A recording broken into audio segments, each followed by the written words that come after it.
Hello, everyone. Welcome. And today I want to just give some tips on making the whole awakening process less painful than it is. Because as beautiful as the process is, as the states of peace and equanimity and interconnectedness we can feel with reality, we also, during the awakening process, experience the opposite. Feeling all buried, deep, emotional, material, and resistance. And essentially, the process, in my experience, has been it felt like living up in the head, living in my mind, living as thought, is kind of like a state of running, like we're perpetually running from discomfort through the mind. And with awakening, that you sort of crack it. You break the ability to identify with thought.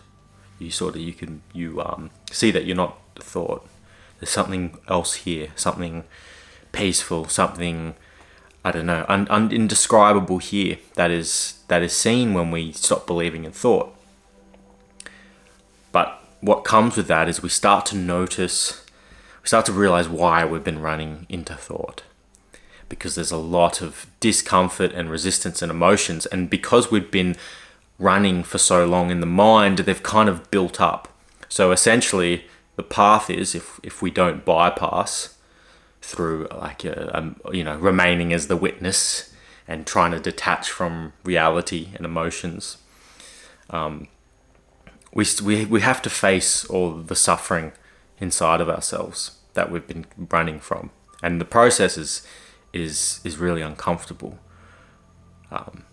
And I guess this leads to my first tip, which is patience. And it's not really said a lot, but like the awakening and the moment of awakening and the moment of the end of seeking happens instantly, and it's always present, right? Like the peace that we're looking for is ever present. That truth, the non-dual truth, it's always here. But integrating that it takes relative time for the body and the nervous system to sort of align with that truth. And sitting there intensely observing our experience, waiting to feel fully peaceful or integrated, it just creates resistance and suffering. And funnily enough, it slows the whole process down. Well, I don't know if it slows it down, but it's like watching a flower grow. And if you're there just intensely waiting, watching, just wanting it to grow, like it's so unnecessary. It's like, okay, I'm in this process. Let me focus on some other things. Let the insight unfold. Let it move on its own way, and it will move more freely because we're not hyper fixated on it. Just watching it grow.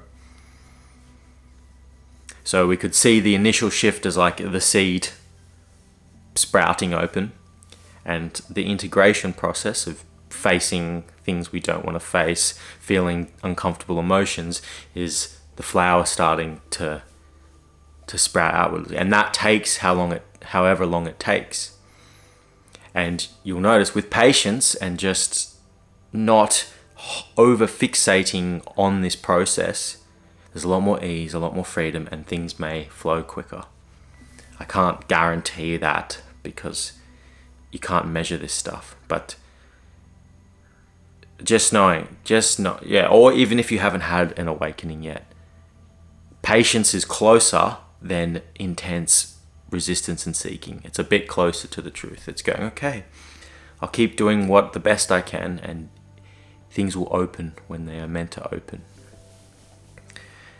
And I know it sucks to hear, but it's more of an energy of not pushing against life. And the less you push on life, the closer you are to awakening to truth. Because essentially, right, at its core, it's not pushing against life anymore. There's other facets to it, but the peace comes in awakening. It comes from not pushing against life and being able to genuinely be patient with it. Actually, yeah, it's closer to that experience. And tip number two is having the willingness to sit with discomfort, to be uncomfortable. Because, as I said, this process is facing everything we've been running away from. When we have to face discomfort, and we can either face discomfort with an attitude of like, oh, I don't want this to be here, this is really inconvenient, and this will happen, and more of a place of like willingness, like, okay, this is here, it's like I have to go through it. It's understanding it sucks, but I need to go, not I need to, but I can go through kicking and screaming, or I can at least be like, I can at least smile through the suffering of it all, right?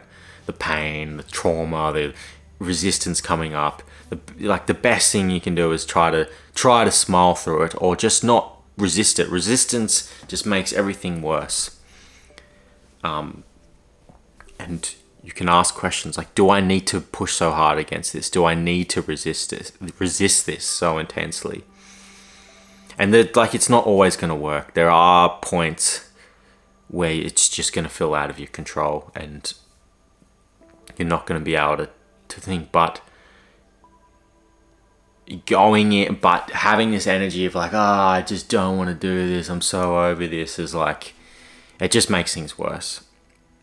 And you'll be surprised, the question, do I need to resist this, can actually have a profound effect. Do I really need to push against this right now? Or is there a part of my experience that isn't pushing against this? Is there a part of this experience that isn't resisting? And not like pulling back into just, I'm the observer who's not touched by any of this. No, but is there a quality of this experience? Is there a quality of the emotion I'm experiencing which is free? Because that witness that's pulled back, that is a false idea. It's not. It's a thought, but that freedom from the witness is actually in everything. It's in the emotions, in the experiences we're having, the seeing, the hearing. That freedom is actually intertwined with reality. So can we find that? We can either find it through seeing if we have to react or not, if we have to resist, or seeing that freedom is a part of this reality, that truth that we've recognized is a part of reality. Or if we haven't recognized that truth, just having the willingness to sit in the discomfort, a quality of allowing, right? Yeah. And the third one, which tip I want to give, which helps heaps, is like, it kind of brushes off the first and the second a bit, is like being overly fixated on the process, and like I did this, that's why I speak so like strongly about it, and not focusing, not enjoying life, like just sitting at home watching non-duality, reading books, meditating, and then just not living life, not realizing that, okay, if this process takes patience, it takes time, it takes facing discomfort, I can still get needs met and happiness from other things in life. I can still hang out with friends, I can still look after myself, I can still go do things like go to the movies or enjoy, whatever hobby you're into. Like, it's like, don't forget to have fun. Don't forget to enjoy your life, because this process requires a bit of patience, unfolding, and integration. And just sitting in it, and I say this because this is just the mistakes I made. It's just I was so obsessed, so focused. It's like you're just watching grass grow or watching a flower grow. Like, it feels so much longer. But if you just go and do things that are good for you in life, enjoy life, hang out with friends, sometimes it's not possible.